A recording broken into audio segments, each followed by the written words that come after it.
Nanawagan ang DILG sa Kongreso na higpitan ang mga batas sa paggamit ng baril sa bansa.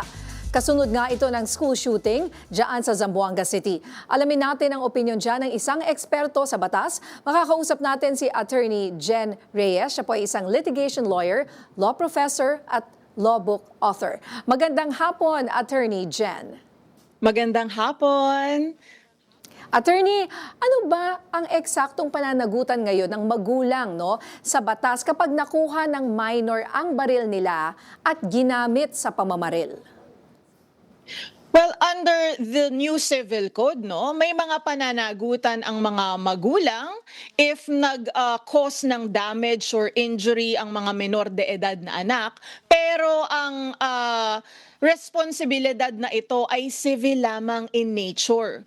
Kung sa criminal action naman, pwedeng pumasok ito sa tinatawag na reckless imprudence kung mapapatunayan na sila ay nagpabaya at dahil sa kanilang pagpapabaya or kasalanan or negligence ay napossess or nagkaroon ng access ang nasabing menor de edad doon sa firearm na yon or baril.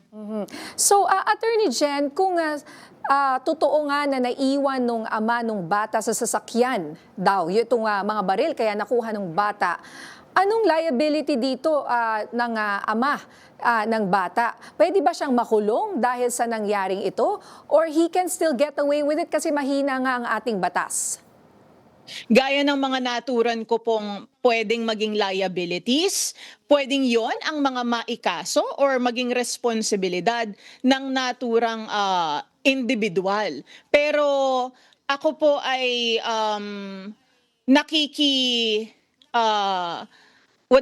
nag-a-agree sa panawagan na siguro ay panahon na para amyendahan ang mga batas governing firearms and ammunitions regulation para po hindi na maulit at mamandato itong mga gun owners and those who have licenses to carry their firearms outside of their residences na maging mas maingat kung kinakailangan tripleng ingat pa po para hindi na maulit ang mga ganitong trahedya or insidente.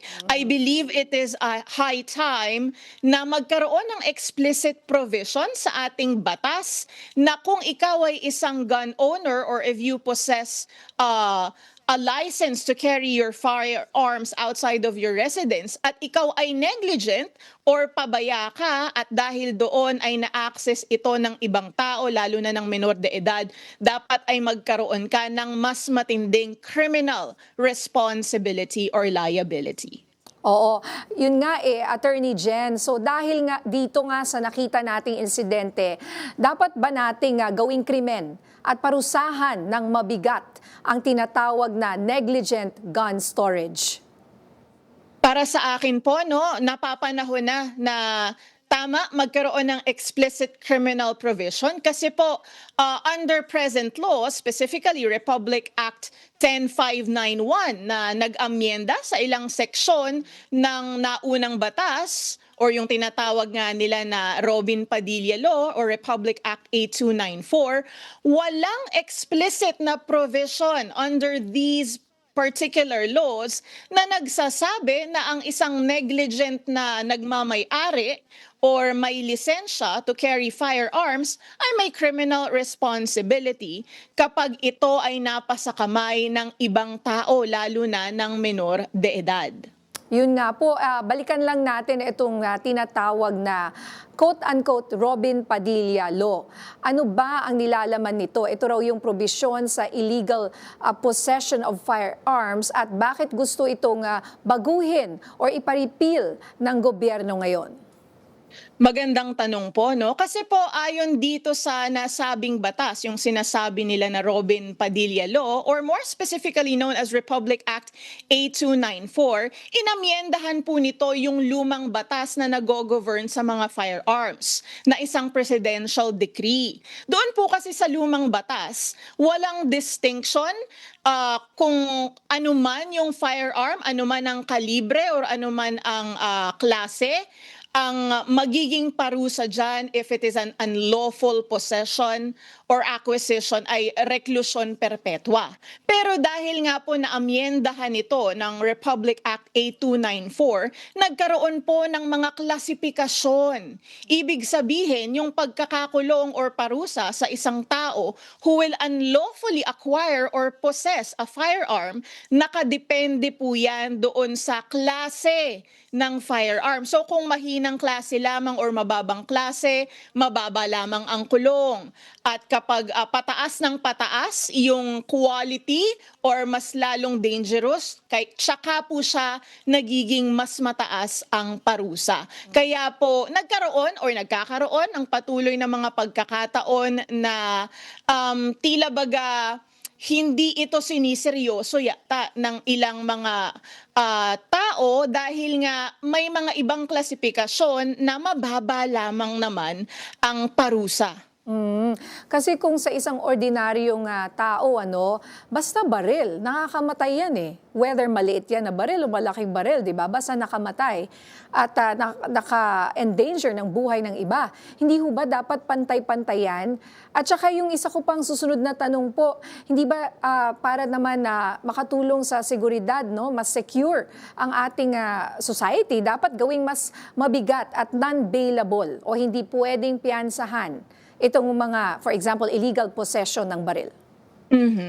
Magagandang tanong po, no? Doon sa aspeto na panahon na po yata siguro talaga na amyendahan kung kinakailangang ibalik natin ang mas matitinding parusa gaya nung doon sa lumang presidential decree na regardless of the classification of the firearm. Dahil tama po kayo, no? Kahit yung mga pinakamabababang klase ng firearm ay nakaka-injure po yan at nakakapatay ng tao. So if ang magiging penalty po ay harsher or reclusion perpetua even, then it will be a deterrent dito sa mga pabaya na may-ari ng baril or may lisensya na maging maingat sila.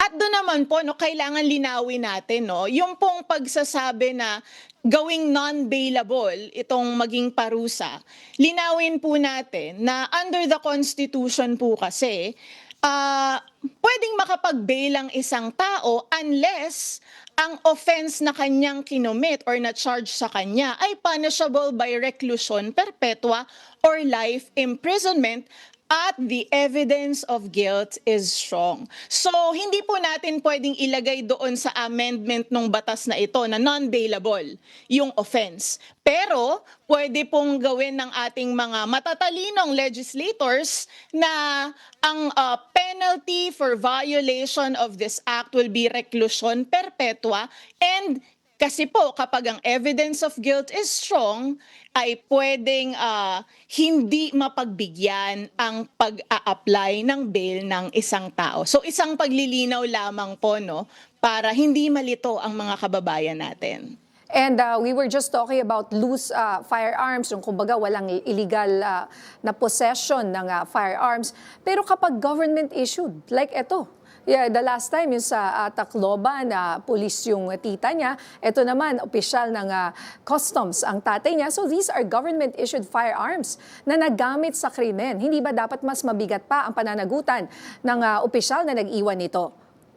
Tama po, pwede siguro nilang isama, well, aside from administrative charges that may be filed, kapag ang nagpo-possess ng issued gun ay isang public official or employee, ay maging aggravating circumstance, kumbaga, na mas mataas ang penalty kapag ikaw ay isang public official or employee, at lalo na government issued ang iyong firearm, para nga maging ehemplo ka dapat sa publiko, hindi yung ikaw pa mismo ang unang lumalabag sa batas. Alright, nako, maraming salamat sa inyong panahon at sa inyong opinion, Attorney Jen Reyes.